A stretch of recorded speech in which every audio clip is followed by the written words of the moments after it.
மாணவ கண்மணிகள் அனைவருக்கும் இனிய காலை வணக்கங்கள். மாணவ கண்மணிகள் அனைவரும் நலமாக உள்ளீர்களா? மாணவ கண்மணிகள் தங்களுடைய வழிபாட்டினை கூறிவிட்டீர்களா? நன்றி. நான் ஒரு நல்ல ஆசிரியர். நான் உங்களுக்கு தாயாகவும் தந்தையாகவும் இருந்து முறையான கல்வியை அன்புடன் புதிப்பேன். நான் ஒரு நல்ல ஆசிரியர். நான் உங்களுக்கு தாயாகவும் தந்தையாகவும் இருந்த முறையான கல்வியை அன்புடன் பதிப்பேன். நான் ஒரு நல்ல ஆசிரியர். நான் உங்களுக்கு தாயாகவும் தந்தையாகவும் இருந்த முறையான கல்வியை அன்புடன் பதிப்பேன். அனைவருக்கும் என் இனிய காலை வணக்கங்கள். மாணவ கண்மணிகளை, நாம் நேற்று பார்த்த பாடப்பகுதியானது அயோத்திதாசர் சிந்தனைகள் என்பதை பற்றி பார்த்தோம்.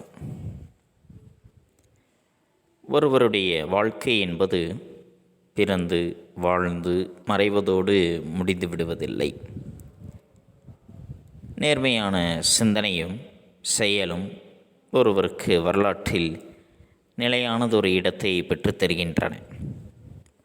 ஒரு காலத்தில் மக்களினுடைய மனதில் நின்றவர்கள் பிற்காலத்தில் மக்கள் நினைவிலிருந்து மறைந்து போகின்றார்கள். கால வெள்ளத்தினால் மக்களால் மறக்கப்பட்டு பின்னர் மீண்டும் நினைவுக்கு வருகின்ற சிந்தனையாளர்களும் இருக்கின்றார்கள்.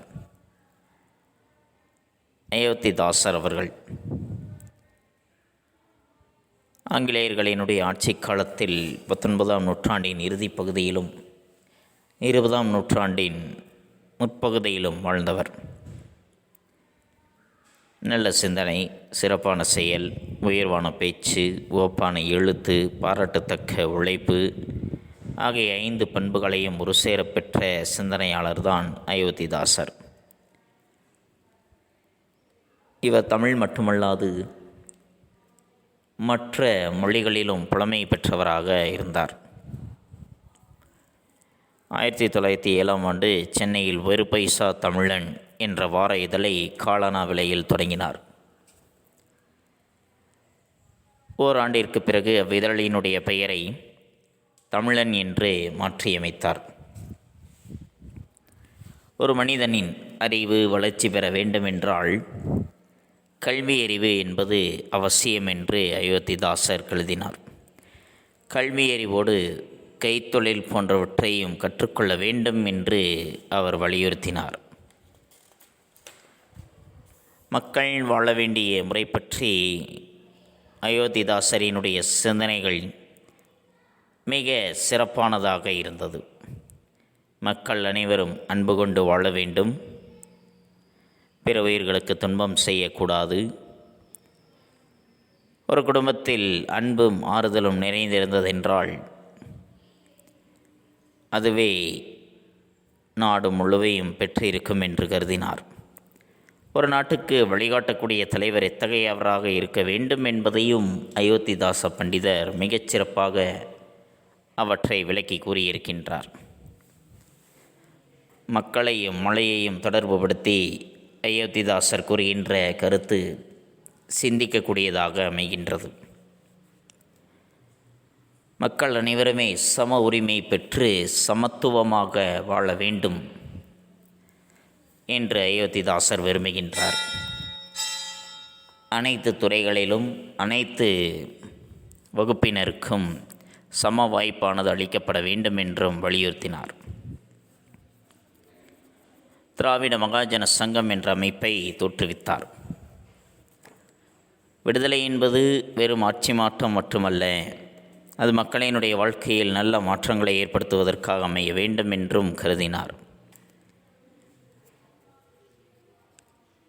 பகுத்தறிவு, இலக்கியம், சமூகம், சமயம், அரசியல், வரலாறு, தொழில் முன்னேற்றம் போன்றவற்றில் அக்கறை கொண்டு புதிய சிந்தனைகளை விதைத்தவர் அயோத்திதாசர் ஆவார்.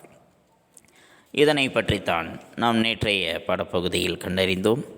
மாணவ கண்மணிகளுக்கு நன்கு புரிந்திருக்கும் என எண்ணுகின்றேன். இன்று நாம் காண்பது மனித எந்திரம். மனித எந்திரம் என்ற சிறுகதையை பற்றி இன்றைய பாடப்பகுதியில் நாம் காண இருக்கின்றோம். பாடப்பகுதிக்குள் செல்வோமா மாணவர்களே? தங்களுடைய பாடப்புத்தகத்தில் பக்கமெண் 177 எடுத்துக்கொள்ளுங்கள். எடுத்துக்கொண்டீர்களா? நன்றி. புதுமை பித்தன். சிறுகதை மன்னன் என்று போற்றப்படுகின்ற புதுமை பித்தனின் இயற்பெயர் சோ. விருத்தாச்சலம். சோ. விருத்தாச்சலம் அவர்கள் கடலூர் மாவட்டம் திருப்பாதிரிப்புலியூர் என்ற ஊரில் பிறந்தவர். 25/4/1906 பிறந்தவர். அவருடைய பெற்றோர் அவருக்கு வைத்த பெயர் விருத்தாச்சலம் என்பது. சிறுகதைகளில் புது புது உத்திகளை கையாண்டவர் என்று இவரை திறனாய்வாளர்கள் போற்றுகின்றார்கள். 100க்கும் மேற்பட்ட சிறுகதைகளை படைத்திருக்கின்றார். சில திரைப்படங்களுக்கு கதை உரையாடலும் எழுதியிருக்கின்றார். கடவுளும் கந்தசாமி பிள்ளையும், சாப விமோசனம், பொன்னகரம், ஒரு நாள் கழிந்தது போன்றன அவருடைய சிறுகதைகளுள் புகழ்பெற்றவை. மணிக்கொடி என்ற இதழில் வெளியான புதுமை பித்தனினுடைய சிறுகதை ஒன்று இங்கே நமக்கு பாடப்பகுதியாக தரப்பட்டிருக்கின்றது. சிறுகதை மன்னன் என்று போற்றப்படுகின்ற விருத்தாசலம் என்ற இயற்பெயரை கொண்ட புதுமை பித்தன் 30/6/1948 இயற்கை எய்தினார். அவருடைய மனித எந்திரம் என்பது என்ன என்பதை பற்றி காண்போம். மனித எந்திரம். ஒரே மனிதனுக்குள் 2 வகையான பண்புகள் புதைந்து கிடக்கும் என்கின்றனர் உளவியல் அறிஞர்கள். ஒரே மனிதனுக்குள் 2 வகையான பண்புகள், 2 விதமான பண்புகளானது புதைந்து கிடக்கும் அப்படின்னு உளவியல் அறிஞர்கள் கருதுகின்றார்கள். நல்லதையே நினைத்து நல்லதையே செய்வது ஒன்று, தீயனவற்றை செய்ய தூண்டுவது மற்றொன்று. நல்லவற்றையே நினைத்து நல்லவற்றையே செய்வது ஒன்று, இன்னொன்று தீயனவற்றை செய்ய தூண்டுவதாக இருக்கும். இந்த இரண்டினுள் எந்த பண்பு மேலோங்கி இருக்கின்றதோ அத்தகைய செயல்களைத்தான் மனிதர்கள் செய்வார்கள் என்று சொல்கின்றார்கள். தவறு செய்யக்கூடிய எண்ணம் தோன்றும் பொழுது அதனை அடக்கி நேர்மையான வாழ்க்கை வாழ்வதுதான் உயர்ந்த மனிதர்களினுடைய இயல்பாக இருக்கின்றது. அத்தகைய கருத்தினை வெளிப்படுத்தக்கூடிய கதையைத்தான் நாம் இன்று காண இருக்கின்றோம். மீனாட்சி சுந்தரம் ஒரு ஸ்டோர் குமாஸ்தா. அவருக்கு சென்ற 45 வருடங்களாக அதே பாதை, அதே வீடு, அதே பலசரக்கு கடையின் கமறல்தான் விதி. கடையை மீனாட்சி சுந்தரமும் ஒன்றாக வளர்ந்தார்கள். ஆனால் ஒட்டி வளரவில்லை. கடையில் வரவு செலவு வளர்ந்தது. மீனாட்சி சுந்தரத்துக்கு கவலையும் வளர்ந்தது. மீனாட்சி சுந்தரம் ஒரு பலசரக்கு கடை, அந்த கடையினுடைய குமாஸ்தாவாக, கணக்கு எழுதுபவராக, வரவு செலவு கணக்கு எழுதுபவராக பணியாற்றி வந்தார். கிட்டத்தட்ட 45 வருடங்களாக அதே பாதையில்தான், அதே வீடுதான், அதே பலசரக்கு கடையில்தான் அவர் வேலை பார்த்து வந்தார். அந்த கடையும் மீனாட்சி சுந்தரமும் ஒன்றாகவே வளர்ந்து வந்தார்கள். கடையும் வளர்ந்தது, இவரும் வளர்ந்தார். ஆனால் ஒரு சிறு வித்தியாசம்தான். என்ன அப்படின்னா, கடையினுடைய வரவு செலவு வளர்ந்து கொண்டே சென்றது. ஆனால் மீனாட்சி சுந்தரத்திற்கு கவலையும் உடன் சேர்ந்து வளர்ந்தது. அவருடைய நிலைமை உயரவில்லை. மீனாட்சி சுந்தரம் பற்றுவரவு கணக்குகளில் உள்ள சிக்கல்களை எல்லாம் அற்புதமாக தீர்த்து வைப்பார். அந்த காலத்தில் புன்னை எண்ணெய் குத்து விளக்கடியில் இரவு 12 மணி வரை மல்லாடுவார். இப்பொழுதும் அந்த மல்லாட்டத்திற்கெல்லாம் குறைச்சல் இல்லை. ஆனால் இப்பொழுது மின்சார விளக்கும் விசிறியும் உடன் விழித்திருக்கும். மீனாட்சி சுந்தரம் அவர்கள் பற்றுவரவு கணக்குகளில் ஏதேனும் சிக்கல் ஏற்பட்டிருக்கின்றது அப்படின்னா அந்த சிக்கல்களை எல்லாமே அற்புதமாக தீர்த்து வைப்பாராம். அன்றைய காலகட்டத்தில் ஆரம்ப காலகட்டத்தில் புன்னை எண்ணெயினுடைய அந்த விளக்கடியில் தான் இரவு 12 மணி வரை கணக்கு வழக்கு பார்த்து கொண்டே இருப்பார். பொழுதும் அதே பொழுதுதான் பார்த்து கொண்டே இருக்கின்றார். ஆனால் இப்பொழுது என்ன அப்படின்னா, மின்சார விளக்கு இருக்கின்றது, உடனே மின் விசிறியும் இருக்கின்றது. அவ்வளவுதான் வித்தியாசம். அவருடைய சம்பளமும் ஆமை வேகத்திலேயே ஓடி மாதத்துக்கு 20 ரூபாய் என்ற எல்லையை எட்டிவிட்டது. ஒரு மாதத்திற்கு 20 ரூபாய். வீட்டு வரவு செலவு கணக்கு மட்டும் அவருடைய இந்திரஜால வித்தைகளுக்கெல்லாம் மீறி உலகளந்த பெருமாளாக சென்ற 45 வருடங்களாக பெருகி கொண்டு வருகிறது. அவருடைய சம்பளம் மட்டும்தான் ஆமை வேகத்தில் ஓடிக்கொண்டிருக்கின்றது. ஆனால் அவருடைய வீட்டினுடைய வரவு செலவு கணக்கு என்று பார்த்தால் அவை உலகளந்த பெருமாளாக அதிகமாக உயரத்திற்கு சென்று கொண்டே இருக்கின்றது. மழையானாலும் பனியானாலும் ஆற்றில் குளித்துவிட்டு ஈரவேட்டியை சற்று உயர்த்திய கைகளால் பின்புறம் பறக்கவிட்டு கொண்டு உலர்ந்தும் உலராத நெற்றியில் விபூதி குங்குமம் சந்தனம் விகசிக்க அவர் செல்லும் காட்சியை சென்ற 45 வருடங்களாக கண்டவர்களுக்கு நன்றாக முடுக்கிவிடப்பட்ட பழுதுபடாத எந்திரம் ஒன்று நினைவிற்கு வரும். கடுமையான மழையாக இருந்தாலும் சரி, பனியாக இருந்தாலும் சரி, அங்கு ஓடுகின்ற ஆற்றில் குளித்துவிட்டு அந்த ஈர வேட்டியை சற்று உயர்த்திய கைகளினால் பின்புறம் அந்த வேட்டியை பறக்கவிட்டு கொண்டே நெற்றியில் விபூதி குங்குமம் சந்தனம் இவற்றை பூசிக்கொண்டு அவர் செல்வார். அந்த காட்சியை கிட்டத்தட்ட 45 வருடங்களாக பார்த்து கொண்டே இருப்பவர்களுக்கு எந்த ஒரு பழுதும் இல்லாத ஒரு இயந்திரமானது கண்களுக்கு தெரியும். மீனாட்சி சுந்தரம் மிகவும் சாதுவானவர். அதாவது வினயமாக இருக்க வேண்டும், தம்மை பாதுகாத்து கொள்ள உண்மை நாணயம் முதலிய பழக்கங்களை கை கொள்ள வேண்டும் என்று உறுதிப்பட்டவர். மிகவும் அப்பாவையாக இருக்கக்கூடியவர். தன்னை பாதுகாத்து கொள்ள எப்பொழுது உண்மையாக இருக்க வேண்டும், நாணயமாக இருக்க வேண்டும் போன்ற பழக்கங்களை எல்லாமே உடையவராக இருந்தார். ஆனால் பெட்டிப்பாம்பாங்க அடங்கியிருக்கும் அவரது உள்ளத்தில் அலாவுதீன் ஜீனியைப் போல் ஆசை பூதாகரமாய் விரிந்து அவரது சித்த பிரபஞ்சத்தையே கவித்து ஆக்கிரமித்து கொண்டது. பெட்டிப்பாம்பாக இருக்கக்கூடிய அவருடைய உள்ளத்தில் அலாவுதீன் அந்த விளக்கிலே இருக்கக்கூடிய அற்புத விளக்கிலிருந்து வெளிப்படுகின்ற அந்த பூதத்தை போல அவருடைய ஆசையும் பூதாகாரமாக விரிந்து அவருடைய உலகத்தையே ஆக்கிரமித்து கொண்டு ஆரம்பித்தது. இந்த மனம் இருக்கிறதே, மீனாட்சி சுந்தரத்துக்கும் அது உண்டு. நீர்வுத்த நெருப்பை வேதாந்திகள் பெரிய விஷயங்களுக்கு உபமானம் சொல்லுவார்கள். ஆசையை பொறுத்தவரை அந்த உபமானத்தால் மீனாட்சி சுந்தரம் பெரிய மனுஷர்தான். மனம் அது ஒரு குரங்கு. மீனாட்சி சுந்தரத்திற்கும் அது இருக்கின்றது. நீர்புத்தி இருக்கக்கூடிய அந்த நெருப்பினை வேதாந்திரிகள் மந்திரங்களை உபசரிக்கக்கூடிய வேத வியாசகர்கள் பெரிய காரியங்களுக்கெல்லாமே உபமானம் உபயாசம் சொல்வார்கள். ஆசையை பொறுத்தவரை அந்த உபமானத்தினால் மீனாட்சி சுந்தரமும் ஒரு பெரிய மனிதரை போன்றுதான் இருந்தார். மீனாட்சியா, அந்த பாவி பயல் என்று பலர் துச்சமாக கருதுவார்கள். முகத்திற்கு எதிரேயும் சொல்லுவார்கள். அப்படிப்பட்ட அப்பாவி பிராணியின் மனத்தில் புகைந்து கவிகிறது ஓர் ஆசை. என்ன? வீட்டில் இருக்கக்கூடிய குழந்தைக்கு பால் தட்டாமல் இருக்க, பால் தொடர்ந்து கிடைத்து கொண்டே இருக்கேன், ஏன் பால் விற்று 4 காசும் சம்பாதிக்க வேண்டும் அப்படின்னா அதற்கு மாடும் கன்றும் வாங்க வேண்டும். தெற்கு தெரு மாவண்ணாவுக்கு மேடோவர் செய்த நிலத்தை திருப்ப வேண்டும். இது மட்டுமா?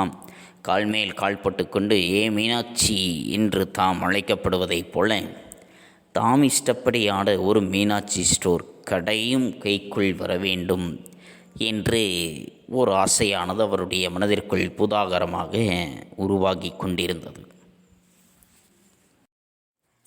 ஒரு முறை கொழும்புக்கு போய்விட்டு தங்க அரைஞான் கடிகாரச் சங்கிலி வாட்ட சட்டமான உடம்பு, கையில் நல்ல ரொக்கம் முதலிய சகல வைபவங்களுடன் திரும்ப வேண்டும். தெருவில் எதிரே வருகிறவர் எல்லாரும் துண்டை இடுப்பில் கட்டிக்கொண்டு பல்லை இழுத்தவண்ணம் அண்ணாச்சி சௌக்கியமா என்று கேட்க வேண்டும். ஒரே ஒரு முறை கொழும்புக்கு போயிட்டு வந்துட்டோம் அப்படின்னா போதும்.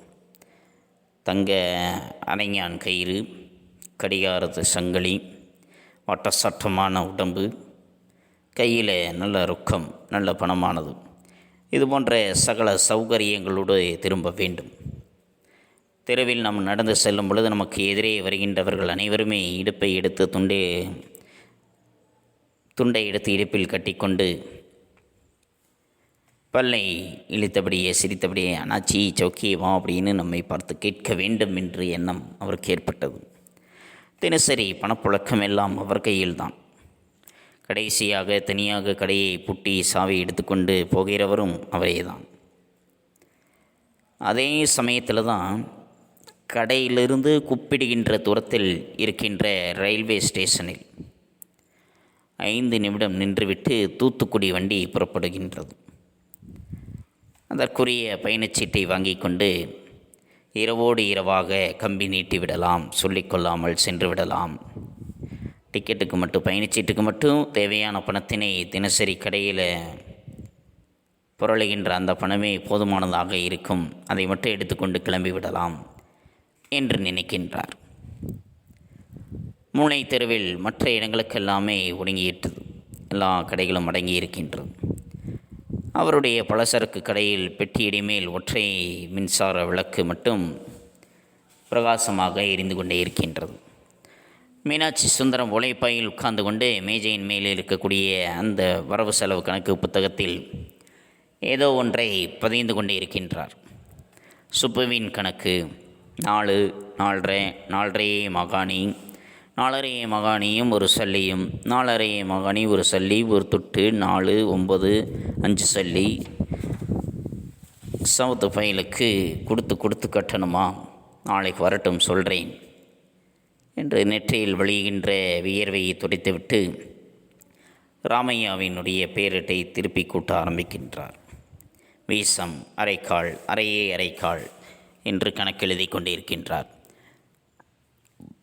மாகாணி, வீசம் போன்றவை எல்லாமே அன்றைய காலகட்டத்தில் வழக்கில் இருந்த அளவை பெயர்கள். ஆனால் சல்லி, துட்டு என்பது அக்காலத்தில் வழக்கில் இருந்த நாணயங்களினுடைய பெயர்கள். 16 அணாக்களை கொண்டது 1 ரூபாய். அதனால தான் இன்றும் கூட பேச்சு வழக்கில் அரை ரூபாய் 8 அணா அப்படின்னு, 1/4 ரூபாய் 4 அணா அப்படின்னு நாம் சொல்கிறோம். ஆனால் அது இப்பொழுது பயன்பாட்டில் இல்லை. மீனாட்சி சுந்தரத்திற்கு மனம் கணக்கிலேயே மூழ்கியிருக்கவில்லை. பெட்டியில் மூடி வைக்கின்றார். தூத்துக்குடி வண்டி இன்னும் புறப்படவில்லையே அப்படிங்கிற எண்ணம் திடீரென்று அவருடைய மனதில் தோன்றியது. சவத்தை கட்டி எத்தனை நாள் தான் மாரடிப்பது அப்படின்னு முணுமுணுத்து கொண்டு நெற்றியில் குபீர் என்று வியர்வை எழும்பியது. பெட்டி சொருகை அனாவசிய பழத்தை உபயோகித்து வெளியே இழுக்கின்றார். உள்ளே இருந்த சில்லறையும் ரூபாயும் புழுங்கி சிதறியது. செம்பு, நிக்கல், வெள்ளி என்று பாராமல் மடமடவென்று எண்ணுகின்றார். 40 சில்லறையும் இருந்தது. அவசரமாக எடுத்து மடியில் கொட்டிக்கொண்டு விளக்கை அணைத்துவிட்டு மடக்கு கதவுகளை வேகமாக பூட்டுகின்றார். சாமிக்கொத்து கையில் இருக்கக்கூடிய உணர்வு கூட இல்லாமல் வேகமாக தொடர்வண்டி நிலையத்தை நோக்கி நடக்க ஆரம்பிக்கின்றார். 45 வருடமாக உழைத்து பொட்டும் என்ன பலன்? நாக்குக்கு சுவையாக ஏதாவது சாப்பிட முடிந்ததா? என்ன பண்ணிட போகிற பார்த்தரலாமே அப்படின்னு நினைத்து கொண்டே நடந்து செல்கின்றார். கொஞ்ச தூரம் போன பிறகு தான் தெரிகின்றது, காலில் அணிந்திருக்கக்கூடிய செருப்பை கூட கடையிலேயே விட்டுட்டு வெறுங்காலிலேயே நம்ம நடந்து வந்துட்டோம் அப்படிங்கிற உணர்வு அவருக்கு ஏற்பட்டது. நல்ல காலமாக எதிரில் யாரையுமே பார்க்கவில்லை. பார்த்தால்தான் என்ன, கடையை பூட்டின பிறகு நேராக வீட்டுக்கு தான் போகணுமா என்ன? அவன் நினைக்கிறது அவனுக்கு எப்படி தெரியும் அப்படின்னு நினைத்து கொண்டே இவர் தொடர் வண்டி நிலையத்தை நோக்கி வேகமாக நடந்து செல்ல ஆரம்பிக்கின்றார். ஸ்டேஷனுக்கு வந்தாய்விட்டது. பெட்ரோமாக்ஸ் விளக்கடியில் தூங்கும் சில்லறை சிப்பந்திகள், பக்கத்து வெற்றிலைப்பாக்கு கடையில் வாயடிக்கும் போர்ட்டர்கள், வெளிக்கேட்டில் அவ்வளவு கூட்டம் இல்லை. ரயிலுக்கு கூட்டம் இருக்காததும் நல்லதுதான் என்று நினைத்து மனதிற்குள்ளே சந்தோஷப்பட்டு கொள்கின்றார். இங்கே இருக்கக்கூடிய பயணச்சீட்டு வழங்கும் இடத்தில் 10 காலனாவை கொடுத்து பயணச்சீட்டு வாங்கி கொண்டு நடைமேடைக்குள் நுழைகின்றார். தொடர்வண்டி வந்து நின்று கொண்டே இருக்கின்றது. புறப்படுவதற்கு இன்னும் 10 நிமிடம் இருக்கின்றது.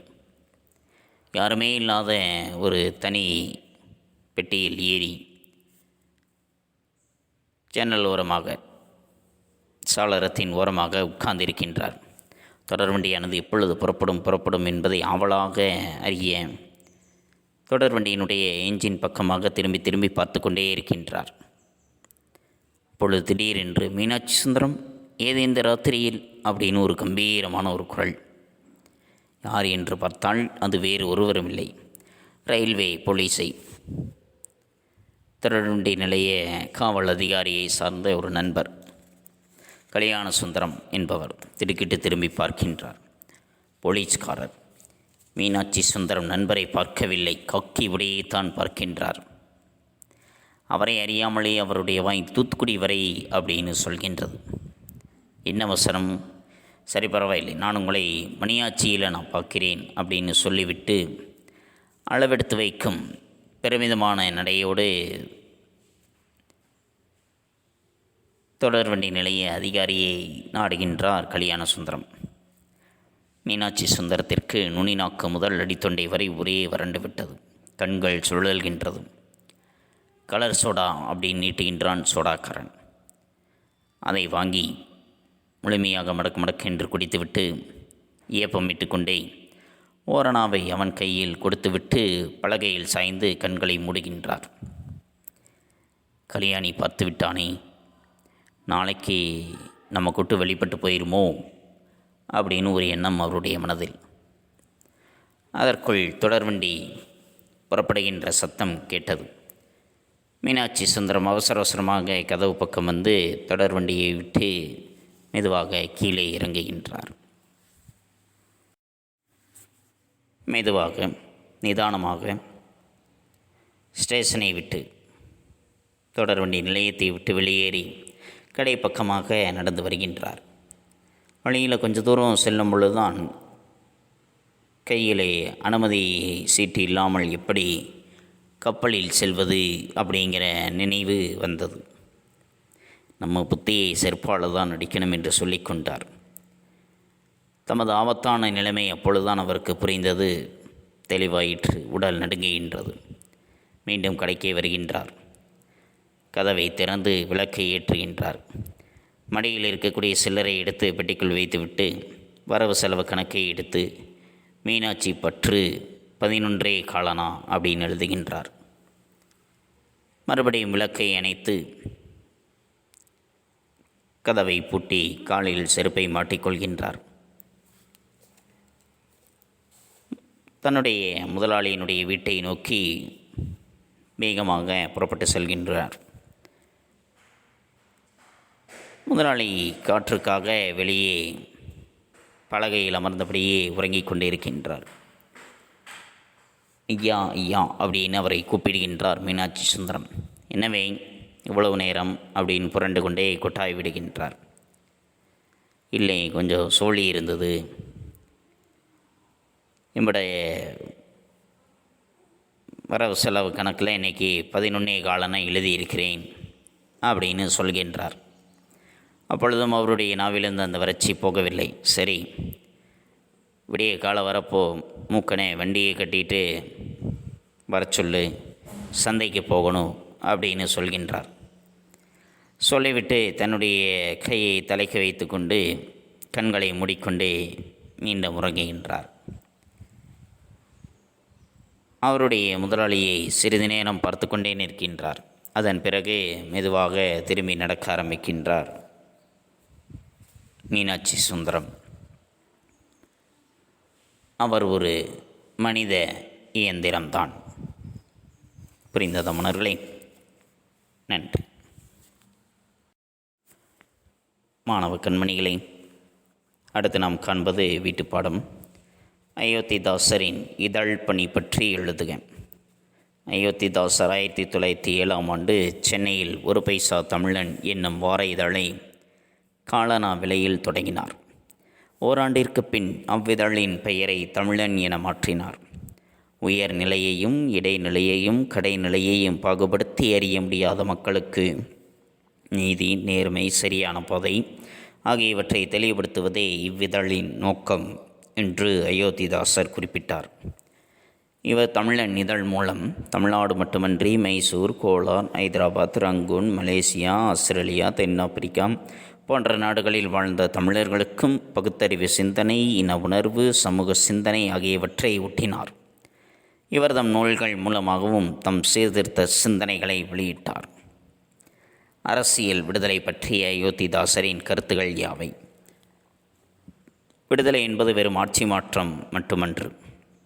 அது மக்களின் வாழ்க்கையில் நல்ல மாற்றங்களை ஏற்படுத்துவதாய் அமைய வேண்டும் என்பது அயோத்திதாசரினுடைய கருத்து.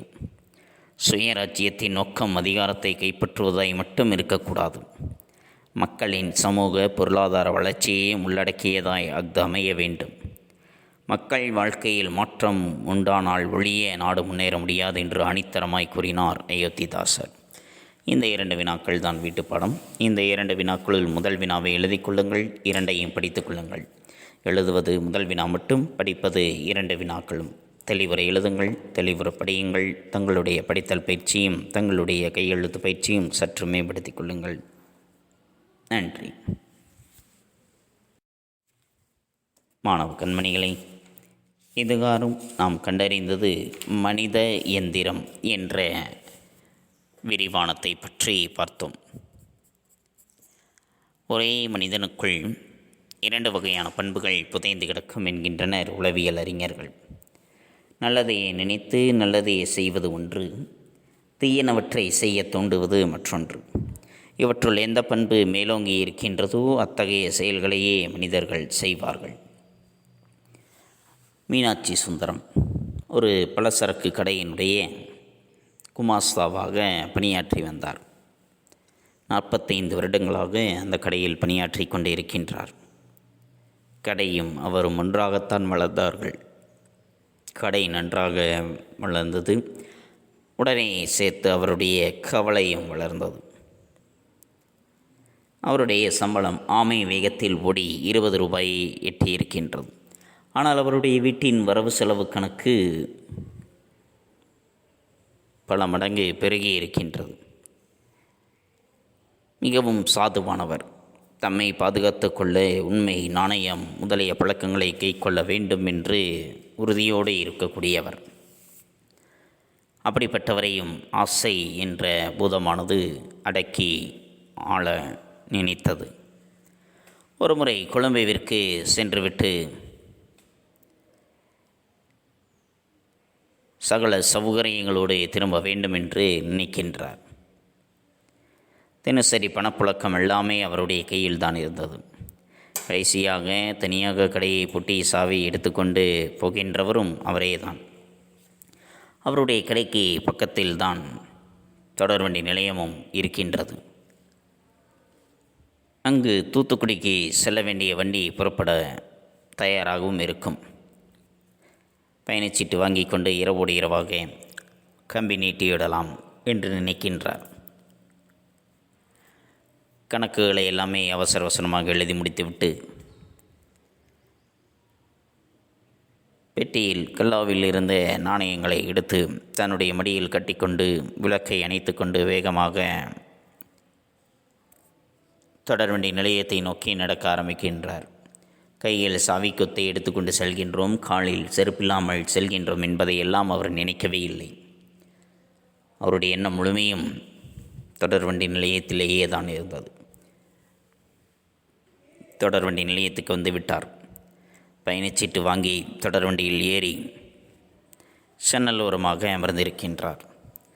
அப்பொழுது மீனாட்சி சுந்தரம் ஏது இந்த ராத்திரியில் அப்படின்னு ஒரு கம்பீரமான குரல் கேட்கின்றது.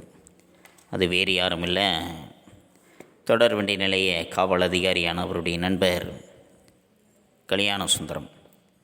தன்னை அறியாமலேயே காக்கையுடையை பார்த்து பயந்து கொண்டு தூத்துக்குடி வரை என்று சொல்கின்றார். என்ன செய்வது என்று ஒரு பயம். எங்கேயாவது சொல்லிவிட்டார் என்றால் நம்முடைய நிலைமை என்னாவது அப்படின்னு மனதிற்குள் ஒரு பயம் ஏற்பட்டது.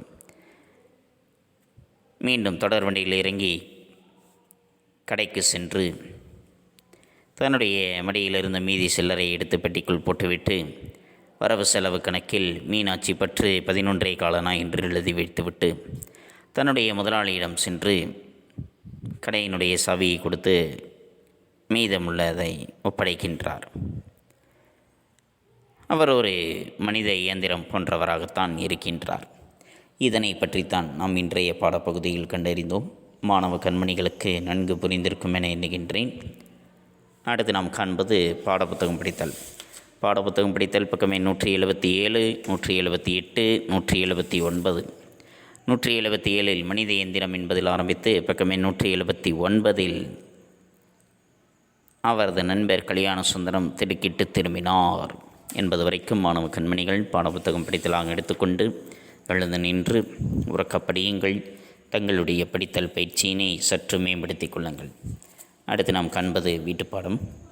வீட்டுப்பாடம் பக்கமே 176 சிறுவினா. முதல் சிறுவினா, அயோத்திதாசரின் இதழ் பணி பற்றி எழுதுக. 2, அரசியல் விடுதலை பற்றிய அயோத்திதாசரின் கருத்துகள் யாவை? இந்த 2 சிறுவினாக்கள் தான் வீட்டுப்பாடம். அந்த 2 சிறுவினாக்களுக்குரிய விடைகளை பற்றி நாம் முந்தைய பகுதியில் கண்டறிந்தோம். அவற்றை தெளிவுற தங்களுடைய வீட்டுப்பாட ஏட்டில் எழுதி கொள்ளுங்கள். தெளிவுற படியுங்கள், தெளிவுரை எழுதுங்கள். தங்களுடைய படித்தல் பயிற்சியும் தங்களுடைய கையெழுத்து பயிற்சியும் சற்று மேம்படுத்திக் கொள்ளுங்கள். மீண்டும் அடுத்த பாட வேளையில் சந்திப்போம். நன்றி, வணக்கம்.